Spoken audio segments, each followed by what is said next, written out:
motherfucking designer. Assalamualaikum warahmatullahi wabarakatuh. Kami dari kelompok B1 dengan anggota saya Sintana Anggraini dengan NIM 87. Saya Yunita dengan NIM 96. Saya Musa Fadila Saudi dengan NIM 98. Saya Alain Marsari dengan NIM 97. Di sini saya sebagai narasumber pertama. Saya sebagai kameramen.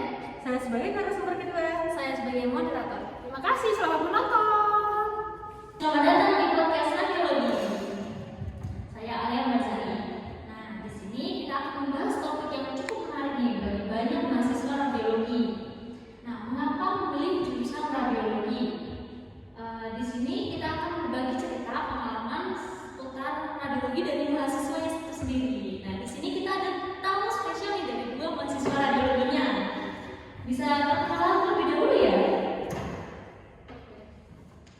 Oke, halo. Jadi aku namanya Husnul, salah satu mahasiswa radiologi dan sekarang semester 4 sedang puas. Halo, aku namanya Sintanaya, biasa dipanggil Naya. Aku juga mahasiswa radiologi semester 4 dan lagi UAS. Ya, tamu kita nih dua-duanya dari jurusan radiologi ya. Nah, topik yang kita bahas ini seputar mengapa kalian ini ya kan, radiologi kan topiknya cukup rumit dan di telinga awam tuh apa sih radiologi kayak komunikasi malah radio ya. Nah, apa yang pertama kali membuat kalian berdua ini tertarik dengan jurusan radiologi? Bisa dijawab mungkin Mbak Eca atau Mbak Naya? Katanya dua Naya dulu. Ya, kalau aku jujur ya, emang dari awal tuh belum tahu apa itu radiologi. Tapi semakin kesini kayak baru tahu juga, ternyata radiologi itu ilmu yang mempelajari tentang sinar X atau yang bisa disebut ronsen gitu ya. Nah, baru tahu juga setelah masuk radiologi. Kan banyak orang-orang tahu kalau ronsen itu bahaya, bikin mandul.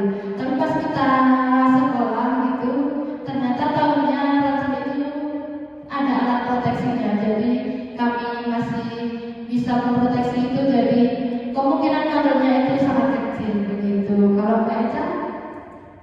Oke, kalau dari pertanyaannya sendiri kan kenapa ya kita tertarik? Nah, jangankan saya, mungkin teman-teman semua yang nonton di sini pasti bahkan banyak yang tidak tahu apa itu jurusan radiologi. Karena saya sendiri pun tahu jurusan radiologi itu setelah hampir 2 minggu sebelum saya tes. Nah, tapi saya juga baru tahu ternyata radiologi itu salah satu jurusan kesehatan, Mbak. Karena setahu saya dulu, saya kan sering ronsen. Nah, saya pikir tuh ronsen itu tugasnya perawat. Ternyata radiologi bagian ronsen itu ada bagiannya sendiri. Nah, salah satunya itu bagian radiologi. Saya tertarik karena mungkin masih jarang yang ini sih, masih jarang yang tahu. Jadi saya coba gitu. Oke, jadi kedua Mbak ini berarti masih awam banget ya tentang jurusan radiologi sebelum masuk ke jurusan kuliahnya ya. Terus kalau masih awam nih, terus kalian gimana sih memutusin kuliah di radiologinya adalah pilihan yang tepat bagi kalian? Kan kalian nih masih kayak tanda-tanya banget di sebelumnya. Kan kalian bisa langsung mau itu ke jurusan radiologinya sendiri. Oke, siapa yang mau jawab? Mbak Eca? Oke, kalau dari saya sendiri, mungkin saudara ada yang sekarang kerjanya di rumah sakit. Nah, ternyata di rumah sakit itu prospek kerja untuk radiologi itu besar. Jujur saja kita itu kan kuliah untuk kerja ya, Pak, ya, untuk dapat duit. Ya jadi ya saya, ya udahlah, intinya prospeknya besar. Saya kuliah, entah susah atau tidak, kerja aja nggak sih, gitu. Ya, kalau aku apa ya yang bikin tertarik ya, awalnya tuh nggak tahu juga. Nah, setelah belajar itu baru tahu ternyata saingannya sedikit karena ya di Jogja baru ada beberapa kampus, ada Berbayar, 1, 2, 3, 4 kampus, dan itu lulusannya tuh per angkatan bisa dihitung, paling satu angkatan kita aja cuma 100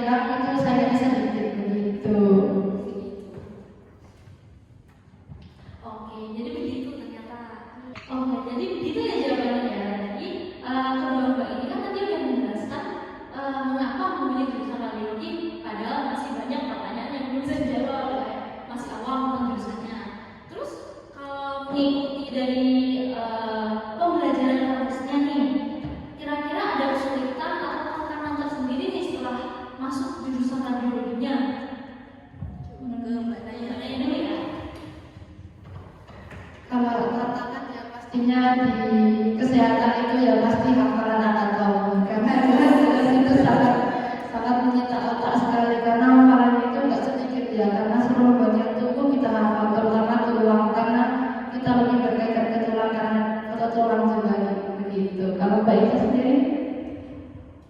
Jujur ya, saya itu kan dari IPS ya SMA, jadi teman-teman yang mungkin IPS mungkin bisa gabung juga di radiologi. Tantangan saya sendiri, saya kan masuk jurusan kesehatan itu menghindari hitung-hitungan. Ladalalah pas masuk kok fisikanya sangat banyak ya, tapi tenang, kalau misalnya kita jalani, kita pelajari, sebenarnya nggak yang susah-susah banget sih Mbak, nggak yang susah yang ngomongin orang-orang kayak wah jurusan kesehatan susah itu. Enggak juga ya, berapa lah ya gitu. Kalau untuk hitung-hitungan kan tidak sesuai ekspektasi ya dari matematika dan lain-lain. Kira-kira berarti untuk keterampilan khusus atau gimana untuk masuk ke jurusan ini kira-kira diperlukan apa mungkin tes khusus atau sesuatu yang sudah bisa dilakukan sebelumnya? Siapa yang punya? Lebih dahulu nih. Kalau keterampilan khusus paling ini sih direkomendasikan kepada orang yang hafalannya bagus gitu ya, sama matematikanya lumayan bagus, itu pasti akan sangat membantu. Kalau buat masuk ke kampusnya atau tes kampusnya sih masih kayak soal SMA biasa ya, matematika, bahasa Indonesia dan lain-lain gitu. Sekalian promosi ya, bisa buka jalur gelombang 3. Nah, jadi untuk masuk sendiri radiologi itu sebenarnya nggak susah-susah banget Mbak. Baik 4 kampus di Jogja itu kayak susah, karena kan ada jalur rapor. Rata-rata ya rapornya itu 75 atau 80, ya kan rata-rata kayak gitu. Dan emang kampus itu biasanya juga bisa langsung masuk. Nah, tapi kebetulan saya dari jalur yang tadi pakai soal gitu. Nah, untuk keterampilan sendiri mungkin beda ya, karena saya sendiri juga tidak punya keterampilan, tapi memang betul siapa yang punya hafalan yang bagus ini cocok banget, karena sangat membantu yang mana ya betul kayak gitu sih Pak. Oke, jawabannya bagus sekali ya. Nah, dari tadi kan kita udah bahas yang susah-susahnya nih tentang radiologi. Sekarang kita bahas tentang nikmatnya atau serunya kuliah di radiologi itu apa aja sih? Pernah dilalui atau pernah dirasakan gitu sebelumnya? Ini dibaca. Kalau misalnya dapat teman-teman banyak mungkin semua jurusan rata-rata dia ya, cuman yang serunya itu mungkin banyak yang kayak kita cuma dari 3 langsung bisa kerja, karena jurusan yang lain Mbak, bahkan perawat atau bidan S1 aja mereka belum bisa kerja, mereka harus pakai CV. Sedangkan kita yang dari 3 ini udah bisa langsung kerja dan sangat dibutuhkan di rumah sakit manapun. Saya pikirnya cuma itu saja sih sebenarnya enaknya. Kalau yang lain seperti tugas dan lain-lain ya seperti jurusan lainnya sih sebenarnya. Belajarnya tuh lebih singkat ya? Ya betul sekali.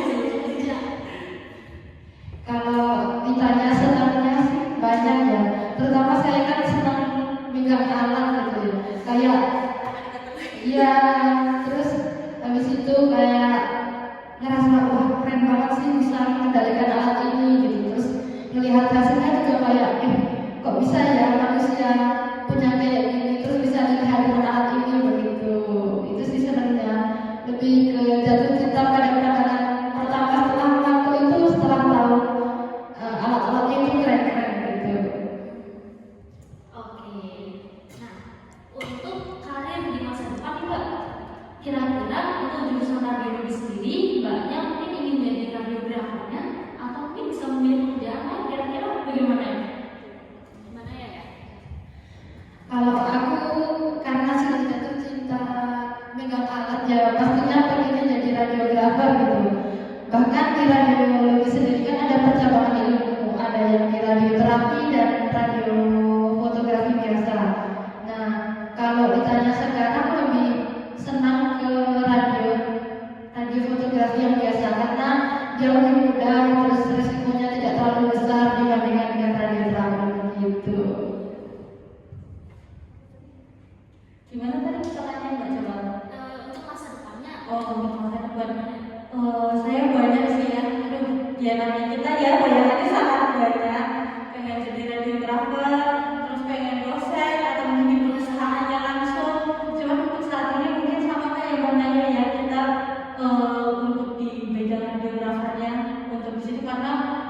misalnya di rumah sakit, bahkan rumah sakit besar masih sangat membutuhkan radiografer. Jadi saya masih di situ dan mungkin dosen juga oke, tapi mungkin harus lanjut S2 jadi ya kita pelan-pelan dulu gitu Pak. Berarti kedua mbaknya memilih untuk jadi radiografer ya. Nah, ada saran nggak ya buat dari mbak-mbaknya nih, bagi yang masih ragu atau masih bertanya-tanya buat mempertimbangkan buat milih jurusan radiologi buat masa depan kuliahnya nanti? Baca dulu aja dulu. Untuk teman-teman yang sekarang mungkin misalnya kuliah masih bingung, misalnya masih kayak aduh jurusan mana ya, coba deh dicoba jurusan radiologi ini. Karena saya rekomendasi sendiri karena orang-orang bilang kalau kesehatan kan rata-rata IPA ya, tapi saya sendiri IPS ya bisa gitu, nggak yang sesusah itu, prospek kerjanya tadi bagus, terus seperti kata Mbak Naya, alat-alatnya sangat keren, kita punya pengetahuan yang sangat luar biasa. Kita bukan hanya mengetahui hal-hal yang minim, tapi kita tuh bisa mengetahui yang lebih besar.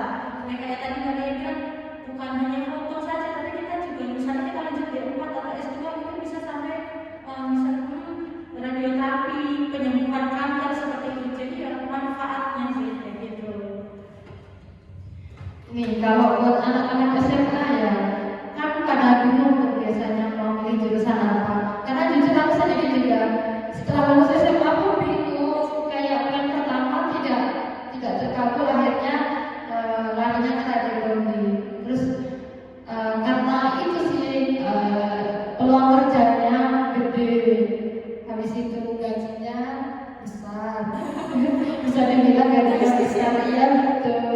Terus nanti kita ada misalnya dosis radiasinya terlalu besar, kita bisa diliburkan begitu. Terus itulah yang pertama pokoknya cuan pokoknya karena gajinya besar begitu.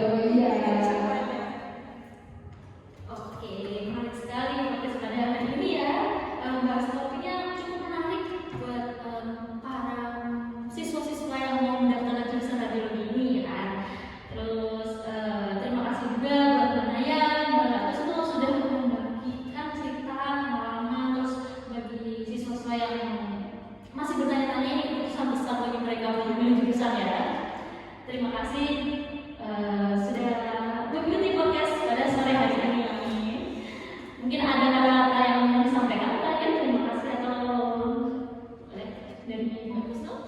Terima kasih sudah diundang di podcast ini, karena podcast ini kayaknya sangat berarti buat kalian yang masih bingung mau masuk jurusan apa. Jadi kita merekomendasikan ini, dan terima kasih juga kita berbagi pengalaman di podcast ini.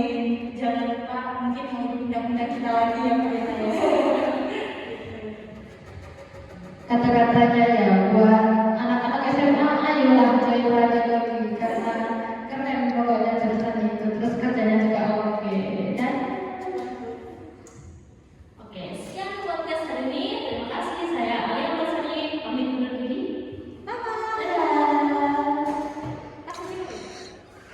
Dadah.